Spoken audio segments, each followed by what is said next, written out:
जय महाकाली। आप सभी साधकों का जय महाकाली साबर मंत्र विज्ञान के आपके अपने चैनल पर स्वागत है।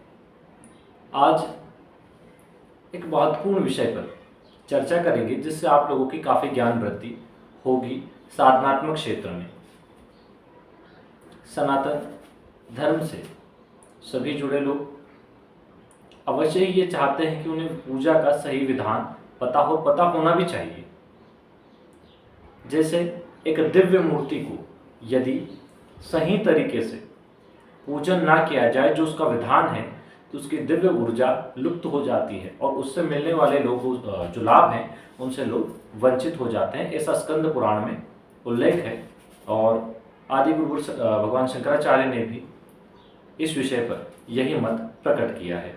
जब एक व्यक्ति ने सवाल पूछा था, ये उज्जैन की ही बात है, कि महाराज आजकल शुल्क लगता है मंदिर में, भगवान को अगर जल चढ़ाना है तो, और अन्य चीज़ों के लिए भी, नहीं तो दूर से दर्शन करके जाओ। तो पूज्य गुरुदेव शंकराचार्य जी का जो वक्तव्य था वो यह था कि सभी लोग इसको ध्यान से सुने। पूजा करना या भगवान को जल चढ़ाना सबका अधिकार है, लेकिन एक सही विधान से अगर मूर्ति की प्राण प्रतिष्ठा या मूर्ति का पूजन नहीं हो रहा है, जो उसका विधान है, तो फिर हर व्यक्ति उसको छू रहा है और सही तरीके से उस विधान का पालन नहीं कर रहा है, तो उस दिव्य ऊर्जा, दिव्य चेतना उसमें से लुप्त हो जाती है। यह आप YouTube पर देख सकते हैं, जहाँ पर गुरुदेव शंकराचार्य जी के द्वारा स्कंद पुराण के आधार पर यह वक्तव्य दिया है। तो हम बहुत से लोग हैं जो सही पूजा विधान को नहीं जानते और कितने भी चैतन्य यंत्र या मूर्ति कहीं से प्राप्त कर लें, उसके लाभों को नहीं उठा पाते। तो एक सही विधान पता होना जरूरी है। अंधविश्वास में पढ़ने के बजाय वैज्ञानिक दृष्टिकोण से आप चीज़ों को देखें तो बहुत अच्छा होगा। अंधविश्वास में वही लोग पढ़ते हैं जो शॉर्टकट चाहते हैं। देखो, साधना के क्षेत्र में शॉर्टकट होता ही नहीं। आप न तो दुनिया को बेवकूफ़ बना सकते हैं, न भगवान को। हाँ, अपने आप को जरूर बना सकते हैं। तो इसलिए साधना में कोई शॉर्टकट नहीं होता है। साधना में केवल मेहनत होती है। अपने इष्ट को प्रसन्न करने के लिए सही तरीके से आप यदि मेहनत कर रहे हैं तो अवश्य ही सफलता मिलती है। बहुत सी जगह आपने सुना होगा 1 दिन की साधना, 3 दिन की साधना, 41 दिन की साधना। हाँ, होती है इतने दिन में साधनाएं सिद्ध। साधना सिद्ध होने का मतलब प्रत्यक्षीकरण तो कभी भी नहीं हो सकता। साधना सिद्ध होने का मतलब है कि जो साधना आपने की है और जिस शक्ति की है, जिस शक्ति की वो साधना जिस चीज़ की है, मान लीजिए धंधा यक्षिणी है या माता महालक्ष्मी साधना आपने की है, तो उनका जो कार्य है धन प्रदान करना है, तो आप देखेंगे अपने आर्थिक क्षेत्र में उसके लाभ होने लग जाएंगे। आपको व्यापार में बढ़ोतरी होगी, नौकरी आदि की प्राप्ति होने के संकेत बन जाएंगे। बहुत सारी ऐसी चीज़ें होंगी जो धन प्राप्ति के रास्ते आपके लिए खोलेगी, आपके मानसिक तनाव को दूर करेगी, और भी बहुत सारी चीज़ें। तो संबंधित शक्ति की जब आप साधना करते हैं तो उसके अनुरूप सिद्ध होने पर रिजल्ट देती है, ना सिद्ध होने पर नहीं देगी। सिद्ध होने पर उसके अनुसार रिजल्ट देगी। अब लोगों ने दिमाग में ये बना रखा है कि 41 दिन की साधना, 41 दिन में सिद्धि का मतलब प्रत्यक्षीकरण। नहीं, प्रत्यक्षीकरण कभी भी नहीं होता सिद्धि का मतलब। सिद्धि का मतलब होता है संबंधित शक्ति का आशीर्वाद प्राप्त कर उसके अधिकार क्षेत्र में आने वाली भौतिक वस्तुओं की प्राप्ति की जाए। अगर आप प्रत्यक्षीकरण करना है तो उसके लिए हठ योग आदि, प्राणायाम, हठ योग आदि कई चीज़ें हैं जिनके माध्यम से आप उनके दर्शन कर सकते हैं। वो एक अलग विषय हो गया है, लेकिन मुख्य रूप से सिद्धि अलग है। तो अब इस चीज़ को आप समझ सकते हैं कि जो लोग 1 दिन, 7 दिन, 41 दिन की सिद्धि इस सोच पे करते हैं कि हम इसको सिद्ध कर लेंगे, वो संभव नहीं है। क्योंकि कभी भी पहली कक्षा का बालक 12वीं कक्षा का पेपर दे दोगे तो उसे क्या समझ में आएगा, वो क्या करेगा। हाँ, अगर वो कॉपी करना जानता है तो प्रश्न के प्रश्न कॉपी कर देगा, वो आंसर तो लिख नहीं पाएगा। तो उसी प्रकार नया व्यक्ति कभी भी इन साधनाओं का प्रत्यक्षीकरण नहीं कर पाता है। इसके लिए वास्तव में व्यक्ति को सीखना ही पड़ता है चीज़ों को। आजकल लोगों ने तंत्र का नाम बहुत बदनाम कर रखा है। तंत्र को लोगों ने बहुत बदनाम कर रखा है। तंत्र का मतलब होता है लोगों को नुकसान पहुंचाना, ऐसे लोगों ने उसका स्वरूप बना दिया है, लेकिन ऐसा नहीं है। तंत्र का मतलब होता है जीवन को सुधारना। तंत्र का मतलब होता है नियम के पक्के होना। तंत्र का मतलब होता है भलाई करना, मंत्रों को सिद्ध करके अपने जीवन को भी बेहतर बनाना, सही रास्ते पर ले जाना और अन्य लोगों में भी सुधार करना। ये होता है तंत्र। अब लोग इसका गलत प्रयोग करें वो अलग विषय हो गया है, इसीलिए हम चैनल पर कभी भी तंत्र के विपरीत प्रयोग नहीं देते। हम हमेशा आपके आर्थिक जीवन को सुधारने के लिए, आध्यात्मिक जीवन को सुधारने के लिए, एक सही व्यक्तित्व बनने के लिए जो प्रयोग देते हैं, आप राजसी रहकर उन प्रयोगों का लाभ लें, उसी प्रकार के प्रयोग आपको देते हैं। कभी भी ऐसे प्रयोग नहीं देते जिससे किसी का नुकसान हो, हमेशा अपने बचाव के लिए देते हैं।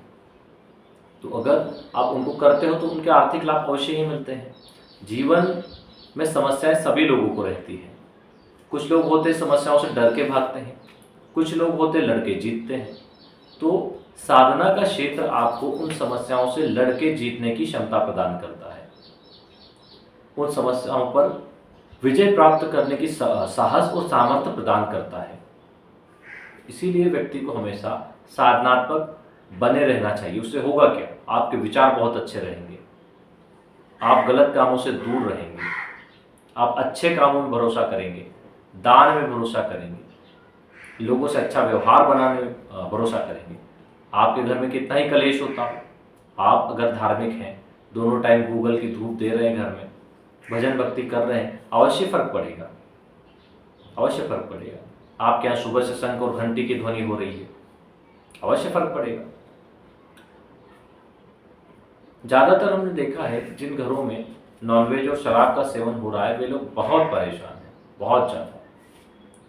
जितने भी लोगों के आते हैं हमारे पास किसी न किसी परेशानी को लेकर, तो देखा है हमने बहुत परेशान लोग हैं।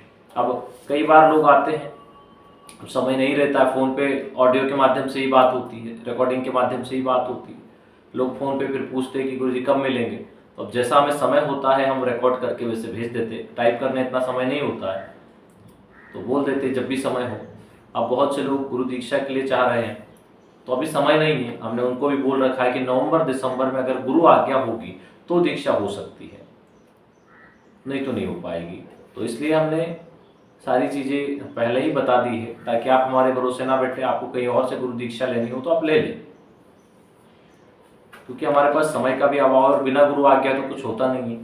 तो गुरु कृपा हो, गुरु आज्ञा हो, तो ही हम उस क्षेत्र में आपकी मदद कर पाएंगे। अन्यथा चैनल के माध्यम से जो आपको मार्गदर्शन मिल रहा है, आप उस मार्गदर्शन से आगे बढ़े। दीक्षा आप कहीं से भी लें, उससे कोई मतलब नहीं है।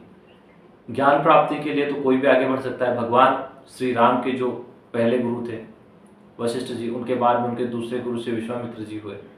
तो इसी प्रकार जब बच्चा प्राइमरी से हायर सेकेंडरी जाता है, हाई स्कूल हाई सेकेंडरी जाता है, तो उसी तरह उसके गुरु भी बदल जाते हैं। प्राइमरी में पढ़ाने वाले अलग थे, हाई स्कूल पढ़ाने वाले अलग, हाई सेकेंडरी पढ़ाने वाले अलग हैं। तो व्यक्ति ज्ञान के अनुसार आगे बढ़ता है। लेकिन अगर उनके गुरु परिपूर्ण है तो फिर उनको किसी और को गुरु बनाने की आवश्यकता नहीं है। उन्होंने गुरु मंत्र प्राप्त कर रखा है तो उन्हें कुछ और गुरु बनाने की आवश्यकता नहीं है।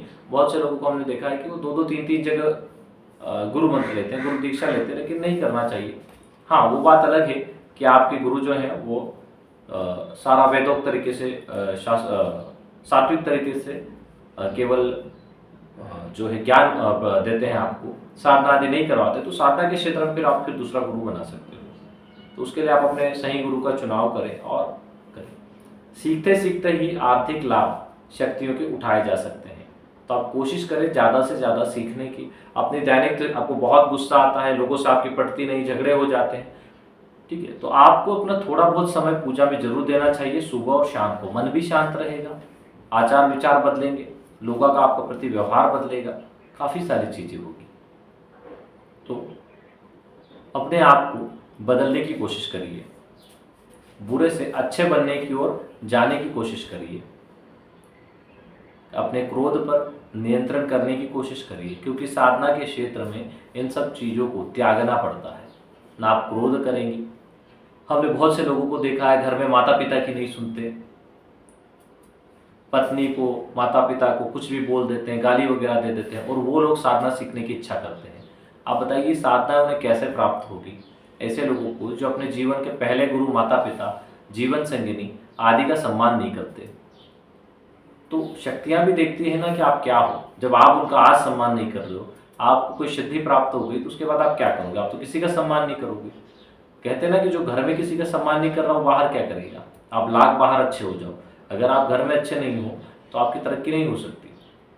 बहुत से लोगों की शिकायत आती है कि हमारे माता पिता में ऐसा बोल देते हैं, बीवी से झगड़ा होता है। ठीक है भाई, वो लोग नहीं समझ रहे, आप समझो, तभी इसी को तो परिवार बोलते हैं। कोई एक ना समझे तो दूसरा समझे।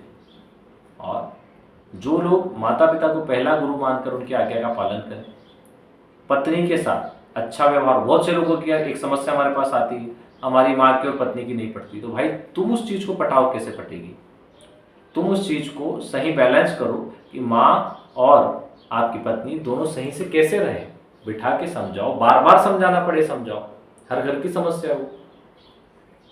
तो जब तक आप इन सब चीज़ों को ठीक नहीं करोगे, तब तक साधना के क्षेत्र में आपको जाने का कोई औचित्य नहीं। साधनाएं हमेशा विनम्र व्यक्ति को करनी चाहिए, जिसे क्रोध ना आए उसे करनी चाहिए, तभी वो जल्दी चीज़ों को प्राप्त करता है। हालांकि षटकर्म वगैरह जो होते हैं, उन कर्मों में वीर मुद्रा और क्रोध के साथ की जाती है साधनाएं। तो वीर साधना करनी है तो आपको वीर मुद्रा में क्रोध के साथ करनी पड़ेगी, लेकिन वो क्रोध आपका साधनात्मक होना चाहिए, ना कि व्यवहारिक। व्यवहारिक में तो आप किसी का नुकसान कर बैठे हैं। साधनात्मक होगा तभी तो आप आगे बढ़ेंगे। कहने का मतलब है, आपकी जो कमजोरियां हैं उनको अपनी ताकत बनाना सीखो। जैसे हमने कहा था ना, शनि बुध की युति से कुंडली में प्रेत दोष होता है, लेकिन वही व्यक्ति उसको अगर ताकत बना ले तो उस दोष को अपनी ताकत के साथ सिद्धियों को प्राप्त कर लेता है। तो साधनाओं से देखो, एक उदाहरण देते हैं। आप शिव मंदिर में जाते हो, आप जल चढ़ाते हो, पूजा करते हो, वापस आते हो, आप भगवान विष्णु के मंदिर में जाते हो, माँ जगदम्बा के मंदिर में जाते हो, तो क्या प्रत्यक्षीकरण हो गया वहां पे? नहीं। आप अपनी या तो भक्ति की वजह से जा रहे हो या आर्थिक इच्छाओं को पूरा करने के लिए। आपको भी पता है कि भगवान शिव, भगवान नारायण, माँ जगदम्बा के दर्शन के लिए कठिन तप करना पड़ेगा। उसी प्रकार साधनाएं, आप भगवान शिव, माँ जगदम्बा, भगवान महाविष्णु, इनकी साधना करो तो आप आर्थिक लाभ के लिए करोगे तो अवश्य आपको उसके आर्थिक लाभ प्राप्त होंगे। अगर आप प्रत्यक्षीकरण के लिए कर रहे हो तो बड़ी कठिन तपस्या उसमें भी करनी पड़ती है। तो बहुत सारी चीज़ें हैं जिनको धीरे धीरे करके आप सीखते जाएंगे। एक वीडियो में तो सब कुछ बता पाना संभव नहीं होता है, लेकिन जितना भी आप लोगों तक हमारे विचार हम पहुंचा सकते हैं, सदगुरुदेव के विचार हम पहुंचा सकते हैं, पहुंचाते हैं। चलिए आज के लिए इतना ही। जय गुरुदेव, जय महाकाल।